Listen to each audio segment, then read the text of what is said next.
Hello everyone, I am Nula Dewi Indriani from 6D class. In this video, I would like to do an interpretation on a text which consists of 5 pages about coherency.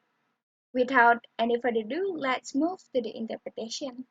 Ketika Anda membaca ulang kalimat-kalimat yang telah Anda tulis, mereka mungkin tampak agak terputus-putus dan tidak terhubung. Artinya, mereka mungkin tidak menjelaskan hubungan antara ide-ide Anda. Ambil kalimat di bawah ini.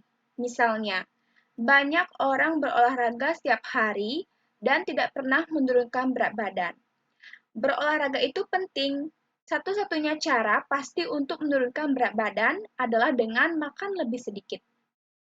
Sementara, kalimat kedua mengambil gagasan latihan dalam kata berolahraga, dan yang ketiga, mengulangi frasa menurunkan berat badan.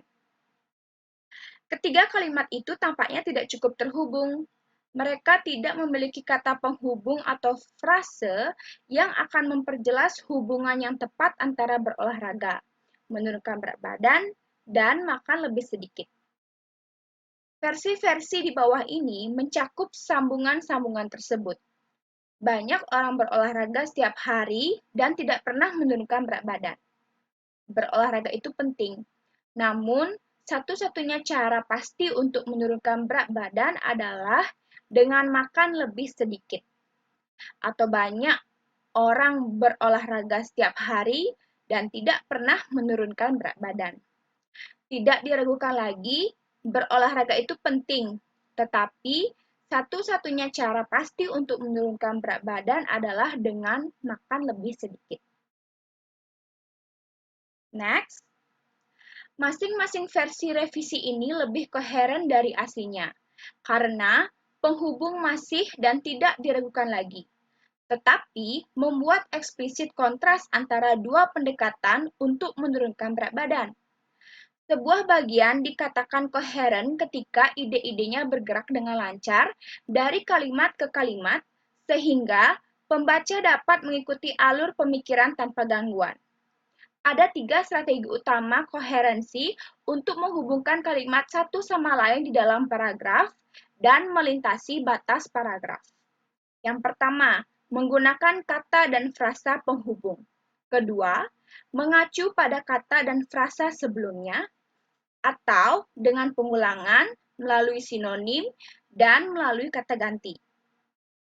Dan yang ketiga, menyusun kalimat-kalimat ke dalam pola struktural, termasuk pengurutan informasi lama dan baru yang tepat. Menggunakan kata konektif-konektif. Kadang-kadang, hubungan logis antara kalimat begitu jelas, sehingga hubungan mereka tidak perlu ditandai dengan penghubung. Kebanyakan orang dapat mempelajari dasar-dasar, bahkan kerajinan yang rumit dengan cepat. Hanya dalam beberapa minggu, mereka bisa belajar mengukir, menenun, atau menyulam. Menambahkan penghubung seperti misalnya, kebagian seperti itu mungkin tidak perlu. Kebanyakan orang dapat mempelajari dasar-dasar bahkan kerajinan yang rumit dengan cepat. Misalnya, hanya dalam hitungan minggu, mereka bisa belajar mengukir, menenun, atau menyulam. Tetapi, ketika hubungan antara dua kalimat tidak jelas, penghubung dapat menyediakan hubungan di antara mereka. Hubungan spesifik antara kalimat menentukan penghubung mana yang paling berhasil. Berikut adalah beberapa penghubung umum untuk menunjukkan jenis hubungan tertentu. Yang pertama, kalimat kedua memberikan ilustrasi atau contoh.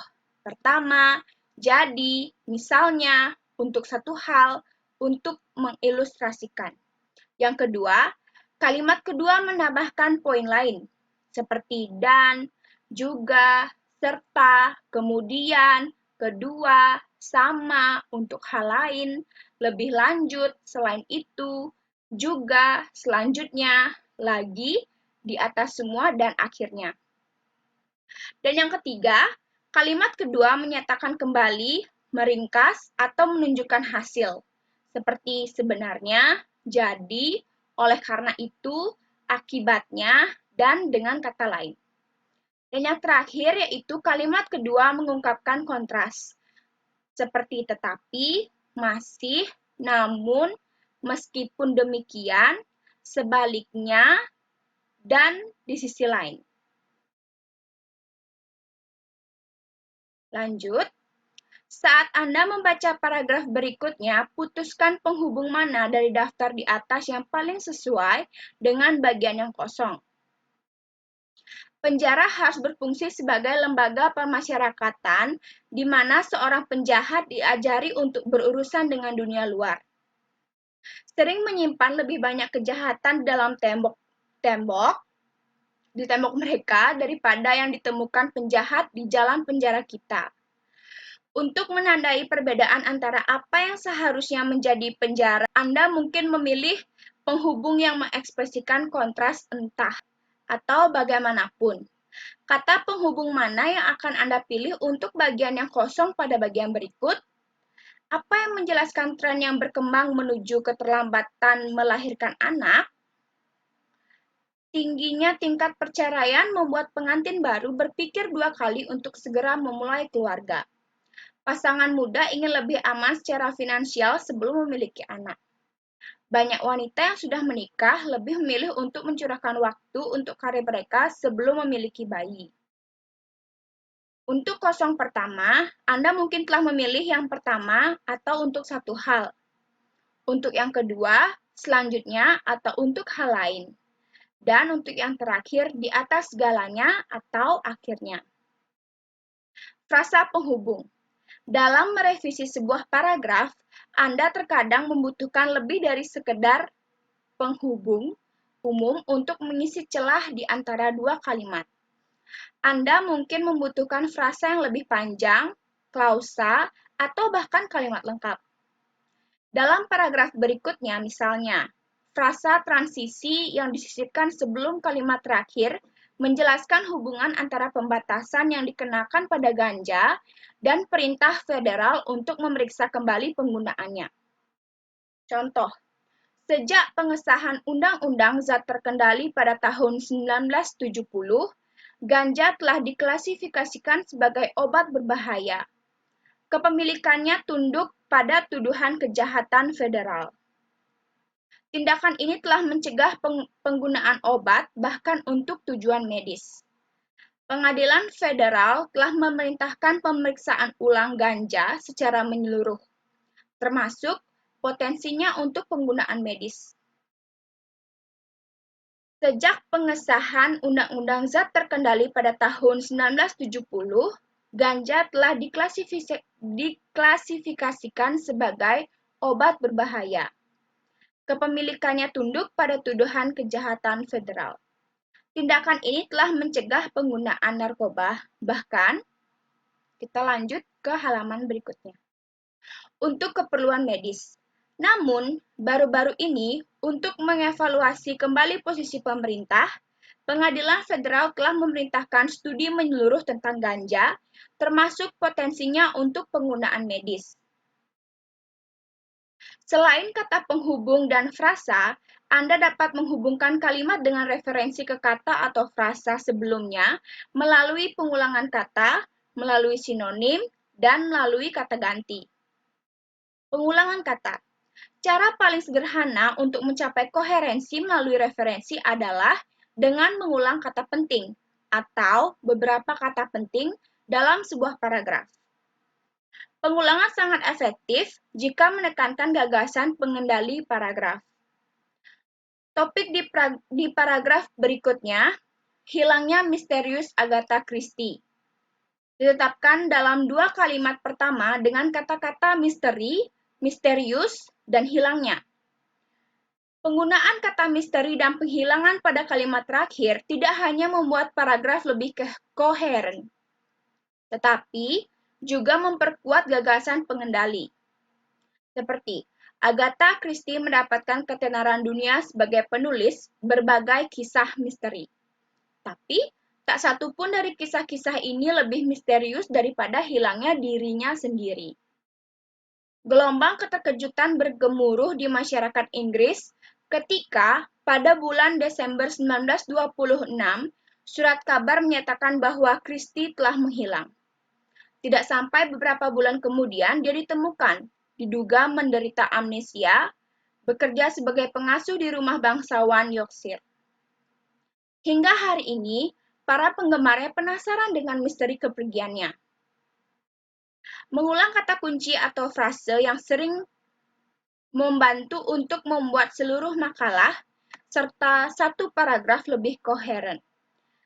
Coba ulangi di kalimat terakhir sebuah makalah kata kunci atau frasa yang Anda gunakan dalam paragraf pembuka Anda, bahkan mungkin dalam kalimat pembuka Anda.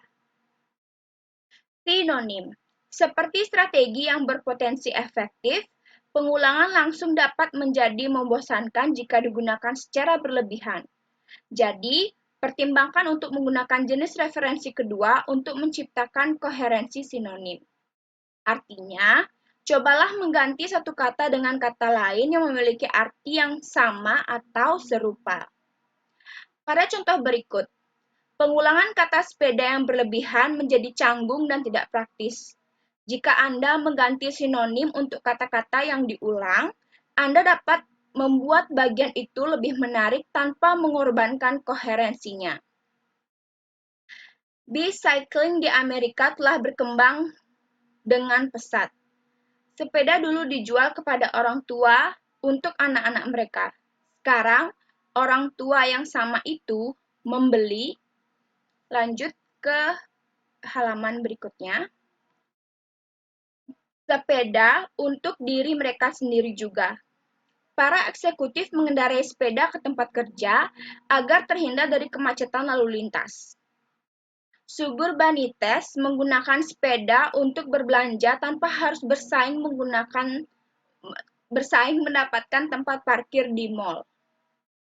Pelajar perguruan tinggi dan sekolah menengah atas menganggap sepeda sebagai alternatif yang ekonomis untuk mobil dan bus.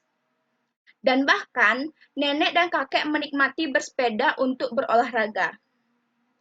Bersepeda di Amerika telah tumbuh pada tingkat yang eksplosif. Sepeda dulu dijual kepada orang tua untuk anak-anak mereka. Sekarang, orang tua yang sama juga membeli sepeda untuk diri mereka sendiri. Para eksekutif mengendarai mereka ke tempat kerja untuk menghindari kemacetan lalu lintas. Orang-orang pinggiran kota telah menemukan cara untuk berbelanja tanpa bersaing untuk mendapatkan tempat parkir di mal. Mahasiswa dan pelajar sekolah menengah menganggap bersepeda sebagai alternatif yang ekonomis untuk mobil dan bus. Dan bahkan, nenek dan kakek menikmati mengayuh untuk berolahraga. Seperti kata dan frasa yang diulang-ulang, sinonim dapat menjelaskan arti sebuah bagian. Sepanjang paragraf berikutnya. Misalnya, berbagai sinonim untuk membahayakan, menyatakan kembali, dan dapat memperkuat gagasan pengendalian bahwa serigala merah adalah spesies yang terancam punah. Serigala merah adalah spesies yang terancam punah. Jumlahnya telah menurun secara berbahaya, baik karena pembantaian yang disengaja yang disubsidi oleh hadiah pemerintah, maupun karena kerentanan serigala terhadap perusakan parasit usus yang mematikan. Dan sekarang spesies tersebut mungkin menghadapi kepunahan total karena kemampuannya untuk kawin silang dengan sepupu yang berkerabat dekat tetapi jauh lebih banyak coyote. Jadi, setelah selamat dari yang terburuk yang bisa dilakukan manusia dan cacing, serigala merah sekarang menghadapi apa yang mungkin terjadi pemusnahan terakhirnya dalam ancaman hilangnya gen pembeda sendiri. Terkadang, sinonim dengan arti yang lebih luas merangkum satu atau lebih pernyataan sebelumnya. Dalam bagian berikut, migrasi tersebut digunakan sebagai sinonim ringkasan, seperti belut, paus, salmon, kura-kura, burung, serta bahkan lebah, dan juga kupu-kupu. Perjalanan jarak jauh, kadang-kadang ribuan mil per tahun di medan yang tidak ditandai untuk mencapai tempat pemijahan tertentu atau untuk mencari makan serta tempat tinggal. Sementara, migrasi seperti itu telah diamati serta dicatat sejak zaman kuno. Sains tidak memberikan penjelasan yang jelas tentang bagaimana hewan bernavigasi. So that's all for me to do the interpretation. Have a nice day.